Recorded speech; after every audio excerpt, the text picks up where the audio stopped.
Pag-usapan natin ngayon ang top 3 breeds na napakagandang i-upgrade sa meat production nyo. Ang una sa pag-uusapan natin ngayon ang ating Jersey Giant. Ang hinawakan ko po ngayon ay anak po ng Jersey Giant tsaka ang ating Black Australorp, no? Hybrid, yan. Ang Jersey Giant po no, na puro is galing po yan sila sa, yung bloodline nila no, is galing po sa New Jersey. Matangkad po sila and malalaki yung katawan. Sila sabing sila ang number 1 sa largest chicken breed in the world, no? About sa purong-purong usapan lang, pure breed po. Yan. And sobrang malakas din po sila mangitlog at talagang worth it kapag ginamit natin or in-upgrade natin sa ating meat production. Sunod naman ang pag-uusapan natin klaseng manok is yung andito sa likod natin. Medyo matapang kasi ito kaya medyo bantay-bantay tayo. Yan. Ito po ay ang Giant Shamo. So Giant Shamo, maraming klaseng bloodlines, no? Yung iba kung paano sila gumawa ng mga sarili nilang bloodlines, no? Dito sa atin, kumukulit tayo ng mga sikat na mga bloodlines at inakalo-halo natin para mas gumanda pa lalo. Yan. Sabi ko sa inyo, no, kapag medyo hybrid na yung manok, mas maganda. Mas maganda yung napapalabas, mas malaki. Yan, no. Based din po sa experience ko. So, itong klaseng manok na to, no, fast grower siya based on my own experience. Dahil napapalaki din tayo ng mga Giant Shamo na natin dito, no, napuproduce na natin.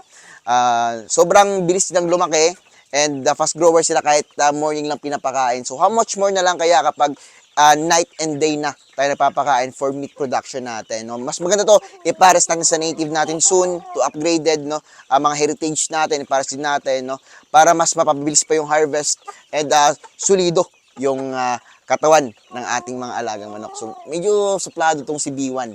Yung manok naman na andito sa likod ko ngayon is Indio Gigante, no? May lahing Indio Gigante.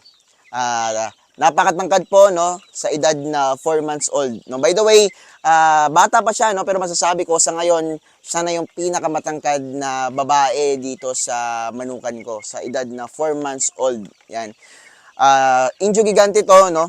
At yung Indio Gigante po kasi is galing po yan sa lugar ng Brazil. Ginawa yung breed na yan sa lugar ng Brazil.